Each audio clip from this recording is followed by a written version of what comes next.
நம்ம பேரில் புண்ணியமோ அல்லது பாவமோ துளி கூட இருக்கக்கூடாது. இல்லாமல் இருந்தால் மட்டும்தான் அவன் முக்தி மோட்சம் ஆயிடுவான். இது வாழுற வாழ்க்கையை வச்சே பார்த்து தெரிஞ்சுக்கலாம்.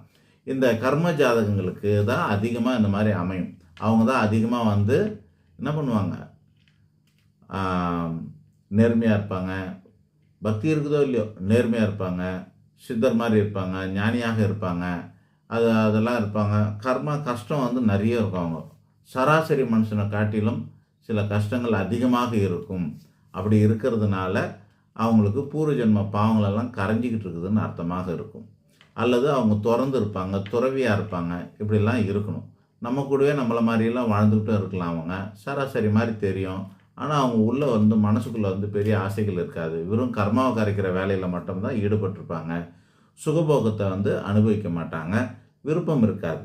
அதிலே மூழ்கி இருந்தாலும் அதிலேயே வாழ்ந்துக்கிட்டு இருந்தாலும் அவங்க நுகர மாட்டாங்க. ஜஸ்ட் கடமைக்கும் கர்மாக்காகவும் தான் வாழ்வாங்க. கடமைக்காகவும் கர்மாக்காகவும் மட்டுமே வாழ்வார்கள். அவர்கள் பெரிய சுகபோகங்களை அனுபவிக்க மாட்டார்கள். இது வாழ்க்கையில் மேலோட்டமாக பார்க்கும்போதே அனுபவபூர்வமாக தெரிஞ்சுக்கக்கூடிய ஒரு அமைப்புன்னு அர்த்தம். இதுதான் ஒருத்தரோட இது.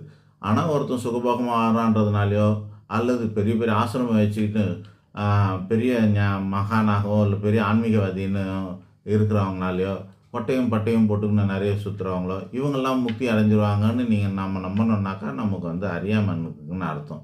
இவைகளாலெல்லாம் ஒருத்தன் அடைய முடியாது. அவனுடைய கர்மா கரையணும், அவனோட சுபாவம் சுத்தமாக இருக்கணும். இந்த ஜென்மத்தில் அவங்க ஒரு பாவம் கூட செய்யாதவனாக இருக்க வேண்டும். அப்படியே ஒரு பாவம் செஞ்சால் இந்த ஜென்மத்திலே அந்த பாவத்துக்கான தண்டனையும் அனுபவித்த பிறகு தான் அவன் முக்தி மோட்சத்தை அடைவான். அது எப்படி அடைவான்றதை தான் நம்மளோட ஜாதகத்தில் இந்த அமைப்பு தெரியும். பொதுவாக 12ஆம் இடத்துல கேதுவும் சூரியனும் சேர்ந்து 1, 5, 9 குரு இருக்கும்.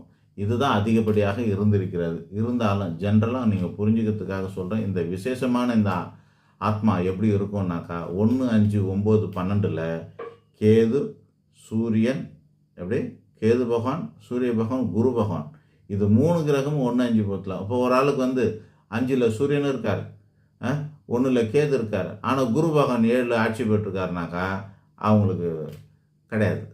அவங்க நேர்மை நியாயமாக இருப்பாங்க. ஓரளவுக்கு புண்ணியத்துக்கான பாதையில் பயணிப்பாங்க.